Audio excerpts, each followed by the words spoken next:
এতগুলা সরকার এসেছে, জাতীয় সংসদে কোরআনের একটি আইনও চালু করে নাই। 1000 আয়াত আছে যেগুলো নাবোধক নিষেধ। কোরআনের এই 1000 পজিটিভ এবং 1000 নেগেটিভ আয়াতগুলা বাংলাদেশে কায়েম করতে হবে, এটা আমাদের দাবি। মাননীয় স্পিকার, আসসালামু আলাইকুম ওয়া রাহমাতুল্লাহি ওয়া বারাকাতুহু। মাননীয় স্পিকার, আপনি সহ যারা আমাদের এই কথাগুলো শুনছেন, আমার নির্বাচনী এলাকায় গোদাগাড়ি তানোর সহ বাংলাদেশ সারা দুনিয়ার মানুষ অনলাইনের মাধ্যমে আমাদের কথা শুনছেন এবং দেখছেন, সবাইকে আমরা সালাম জানাচ্ছি। আসসালামু আলাইকুম ওয়া রাহমাতুল্লাহি ওয়া বারাকাতুহু। মাননীয় স্পিকার, আমাদের প্রথম চিন্তা হচ্ছে দুনিয়াতে আমরা কেউ থাকবো না, মরার পরে আমাদের আসল জায়গা। এখানে যা আলোচনা হচ্ছে সব দুনিয়া কেন্দ্রিকই আলোচনা হচ্ছে। আখিরাতে কি হবে এই চিন্তা কারো মনে নাই। আল্লাহ তাআলা সূরা আলে ইমরানের 185 নম্বর আয়াতে বলেছেন, ফামান যুহজিহা আনিন নার ওয়া উদখিলাল জান্নাত ফাকাদ ফাজ। যে ব্যক্তি জাহান্নামের আগুন থেকে বাঁচতে পারলো সেই সত্যিকার সফল হবে, এবং জান্নাতে প্রবেশ করতে পারলো সেই সত্যিকার সফল হতে পারবে। মাননীয় স্পিকার, সংসদ লবিতে ঢোকার সময় আল্লাহর প্রতি পূর্ণ আস্থা এবং ঈমান, এটা দেখার পরে মনে হয় যে আল্লাহর প্রতি যদি ঈমান থাকে তাহলে তো আমাদের আইনের উৎস আল কোরআন, কোরআনের বিধান বাংলাদেশে চালু হওয়া উচিত ছিল। মাননীয় স্পিকার, শতকরা 90 জন মানুষ যারা কোরআনে বিশ্বাস করে, এই কোরআনে যে বিধানগুলো আছে 6666টি আয়াতের মধ্যে নট লেস দ্যান 1000 আয়াত belong to the positive order, are not less than 1000 আয়াত belong to the negative order. 1000 আয়াত আছে যেগুলো হাবোধক আইন, 1000 আয়াত আছে যেগুলো নাবোধক নিষেধ। কোরআনের এই 1000 পজিটিভ এবং 1000 নেগেটিভ আয়াতগুলা বাংলাদেশে কায়েম করতে হবে, এটা আমাদের দাবি। মাননীয় স্পিকার, এরপরে যে কথা আমি বলতে চাই মাননীয় স্পিকার, সেটা হলো আল্লাহ তাআলা যাদেরকে নির্বাচিত করেছেন, হুকুমের ক্ষমতা দিয়েছেন, সূরা হজের 41 নম্বর আয়াত। মাননীয় প্রধানমন্ত্রী আছেন, তার দৃষ্টি আকর্ষণ করে সকলকেই বলতে চায়, আল্লাযীনা ইম্মাক্কান্নাহুম ফিল আরদি আকামুস সালাত ওয়া আতাউয যাকাত ওয়া আমারু বিল মারুফ ওয়া নাহাউ আনিল মুনকার। যারা রাষ্ট্র ক্ষমতা পাবে তারা দেশে নামাজ চালু করে মানুষের চরিত্র ভালো করে দেবে, এবং যাকাত চালু করে মানুষের ক্ষুধা দারিদ্র্য বেকারত্ব দেশ থেকে তারা বিতাড়িত করবে। ভালো কাজ করে মানুষকে শান্তিতে থাকতে দেবে, খারাপ কাজ বন্ধ করে অশান্তির আগুন থেকে মানুষকে রক্ষা করবে। কিন্তু দুর্ভাগ্য, আওয়ামী লীগ এসেছে 6 বার, বিএনপি 5 বার, জাতীয় পার্টি 2 বার। এতগুলা সরকার এসেছে, জাতীয় সংসদে কোরআনের একটি আইনও চালু করে নাই। মাননীয় স্পিকার, সবচাইতে লজ্জা, সবচাইতে দুঃখজনক কথা হলো এটা। প্রাণ ফ্রুটো, সময় অসময় ফ্রুটোময়। আমরা চাই আমরা এদেশে কোরআনের আইন চালু করে মানুষকে মুক্তি দেব। আমি মাননীয় প্রধানমন্ত্রীকে বলবো, আপনাকেও জিজ্ঞাসা করা হবে, আমাকেও করা হবে, বাংলাদেশে কেন নামাজ চালু করা হলো না, কেন যাকাত চালু করে ক্ষুধা দারিদ্র্য বেকারত্ব দেশ থেকে দূর করা হলো না, কেন ভালো কাজ চালু করে মানুষকে শান্তিতে থাকতে দেওয়া হলো না, কেন খারাপ কাজগুলো বন্ধ করে অশান্তি থেকে মানুষকে রক্ষা করা হলো না। মাননীয় স্পিকার, আমি আপনার মাধ্যমে মাননীয় প্রধানমন্ত্রী সহ আইনমন্ত্রী পাশে বসে আছেন, তারা জবাব দিবেন এবং বলবেন তাদের দায়িত্বটা কি। এরপরে যে কথাটা আমি বলতে চাই, মাননীয় স্পিকার, সময় কম দেওয়ার কারণে কোনটা বলি আর কোনটা বোঝা যাচ্ছে না।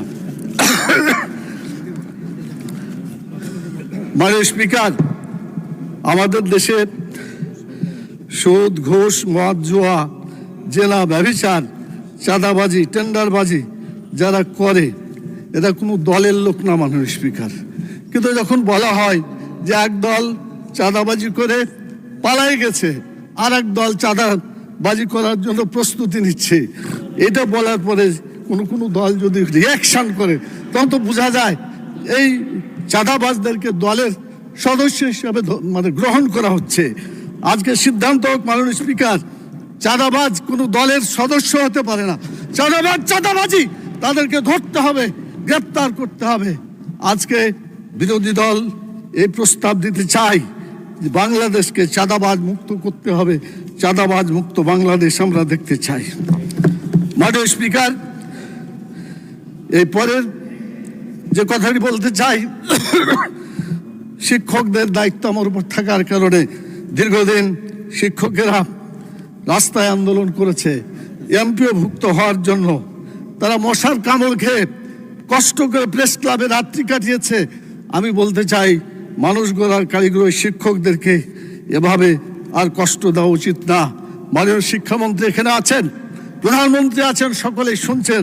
শিক্ষকদেরকে এরকম কষ্ট না দিয়ে সকলকে এই শিক্ষকদের বেতন ভাতা যেগুলো এমপিও ভুক্ত করার জন্য তারা দাবি করছে, মাননীয় স্পিকার, এটাও হওয়া দরকার, দেরি করা মোটেই উচিত না। আর আমাদের দাবি হচ্ছে সব শিক্ষা প্রতিষ্ঠান জাতীয়করণ করলেই তো সমস্যার সমাধান হয়ে যায়। মাননীয় স্পিকার, বাজেট 1.6 না করে আমরা এটা 5%, 4% পর্যন্ত বাজেট দিতে পারি, তাহলে শিক্ষকদের সমস্যা দূর হয়ে যেতে পারে। মাননীয় স্পিকারের পরের কথা হচ্ছে, এই দেশে ইসলামী আইন চালু করার জন্য সকল ওলামাই কেরাম, আমাদের এমপিরা এখানে অনেকে আছেন যারা মাদ্রাসা পাস এবং বড় বড় ওলামাই কেরাম, তাদেরকে নিয়ে এবং বাইরে যত মাযহাব যুক্ত ওলামাই কেরাম আছে, এমনকি আহলে হাদিস আছে, সকল ওলামাকে নিয়ে একটা ইসলামী বোর্ড গঠন করা, যারা ইসলামী আইন চালু করার জন্য আমাদেরকে পরামর্শ দিবে এবং দেশে সেই আইন কার্যকরী হবে। মাননীয় স্পিকার, আমি এটা আবেদন রাখলাম আপনার মাধ্যমে। এরপরে হচ্ছে শ্রমিকদের ব্যাপারে কথা বলতে চাই। শ্রমিকরা অনেক কষ্টের মধ্যে আছে, তাদের বেতন বাড়ানো হয়নি, সর্বনিম্ন মজুরি বলা হয়, কিন্তু তারা এখন পর্যন্ত যা বলা হয়েছে, যা সিদ্ধান্ত হয়েছে, তা বাস্তবায়ন হচ্ছে না। আমি দাবি করছি তাদের সর্বনিম্ন মজুরি যেটা সিদ্ধান্ত আছে এটাকে বাস্তবায়ন করা হোক। মাননীয় স্পিকার, আমাদের দেশে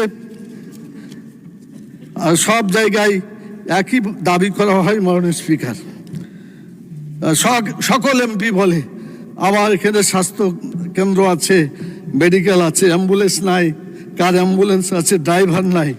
একটা সিদ্ধান্ত হলে এই কথাগুলো বলা লাগে না। মাননীয় স্পিকার, সেটা হলো বাংলাদেশের যেখানে স্বাস্থ্য কেন্দ্র আছে এবং হাসপাতাল আছে, সব জায়গায় অ্যাম্বুলেন্স থাকবে, ড্রাইভার থাকবে। এটা কোনো অবস্থাতেই এটা হতে পারে না। গাড়ি নাই, হাসপাতাল সেখানে আছে, রুগীরা আসবে কেমন করে যারা মরে যাচ্ছে?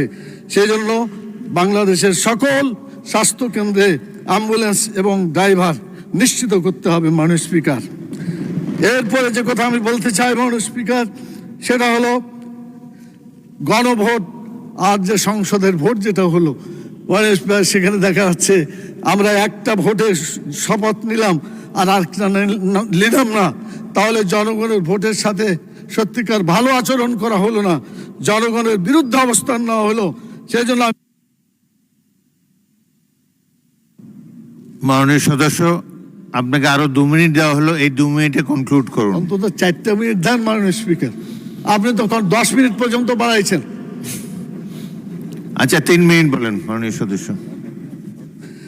এখন যদি একই অর্ডারে সংসদ সদস্য নির্বাচিত হলো, আবার গণভোটও হইল, সংসদ সদস্যের শপথ নিলাম, গণভোট নিলাম না, যদি গণভোট বাতিল হয়ে যায় তাহলে সংসদ সদস্য পদও বাতিল হওয়ার আশঙ্কা আছে বলে বর্তমান যারা আইনজ্ঞ তারা এটা পর্যালোচনা করছেন। শেষে আমও যাবে, ছাড়াও যাবে। মাননীয় স্পিকার, অতএব গণভোটকে শপথ নিয়ে এটাকে কার্যকরী করতে হবে। আর এটা যদি না হয়, দ্বন্দ্ব যেখানে শুরু হয়েছে এই দ্বন্দ্বর সমাধান হবে বলে মনে হয় না। মাননীয় প্রধানমন্ত্রী বলেছেন অক্ষরে অক্ষরে এটা পালন করবেন, তাহলে শপথটা নিলে অসুবিধাটা কোথায়? আমরা তো বুঝি না। এজন্য শপথ নিয়ে এটা সমাধান করতে হবে। মাননীয় স্পিকার, এরপরে যে কথা বলতে চাই সেটা হলো টিকিট বিক্রির একটা কথা বলা হয়েছে। মাননীয় স্পিকার, একটু প্লিজ। কোরআন মাজিদে একটি আয়াতকে কেন্দ্র করে এটা ভুল বোঝাবুঝি হচ্ছে। আল্লাহ তাআলা সূরা তওবার 111 নম্বর আয়াতে বলেছেন যে আল্লাহ তাআলা জান মালকে কিনে নিয়েছেন জান্নাতের বিনিময়ে। এটা আল্লাহর কথা। আপনি জানমাল দিবেন, বিক্রি করবেন, জান্নাতে যেতে পারবেন। জানমাল আল্লাহর পথে দিবেন না, আপনার কপালে জান্নাত হবে না। এটা আল্লাহর কথা, এটা মানুষের কথা না। আমি চ্যালেঞ্জ দিলাম, জামাত ইসলামের কোন নেতা বলেছে আমার কাছে যে জান্নাতের টিকিট আছে বিক্রি করছি? মাননীয় প্রধানমন্ত্রীকে জবাব দিতে হবে কেন তিনি এটা বলছেন। আমাদের ফখরুল ইসলাম সাহেব বলেছিলেন আমরা শরীয়তের আইন বিশ্বাস করি না, পরে অবশ্য আত্মসমর্পণ করে নির্বাচনের আগে বলেছেন শরীয়তের বিরুদ্ধে আমরা কোনো আইন আমরা পাশ করব না। তো ধন্যবাদ ওনাকে অন্তত তওবা করে ফিরে এসেছেন। আমরা আল্লাহর আইন চাই, আপনারা আল্লাহর আইনের বিরোধিতা করবেন না বলেছেন। অতএব আসুন বাংলাদেশে মানুষের আইনের কবর রচনা করে কোরআনের আইন প্রতিষ্ঠা করি রব্বুল আলামিন। আল্লাহ তাআলা আমাদেরকে সে তৌফিক দান করুন। মাননীয় স্পিকার, কথা বলার সময় নাই। আমার নির্বাচনী আসনের কথা, সকলের জন্য যে কথা, আমার নির্বাচনী এলাকা গোদাগাড়ি তাদের একই কথা। মাননীয় স্পিকার, আমি কথা শেষ করতে চাই এভাবে যে আমাদের দেশে বড় বড় আলেম আছে, তাদের ব্যাপারে এআইকে কেন্দ্র করে ওষুধ বিক্রি করার একটা অ্যাডভার্টাইজ দেখা যায়।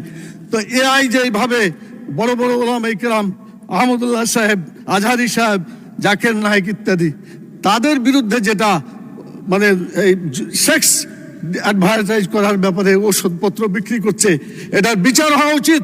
এগুলো দেশ থেকে বিতাড়িত করা উচিত যে কেন তারা একজন আলেমের এভাবে মানে তারা অপপ্রচার করছে।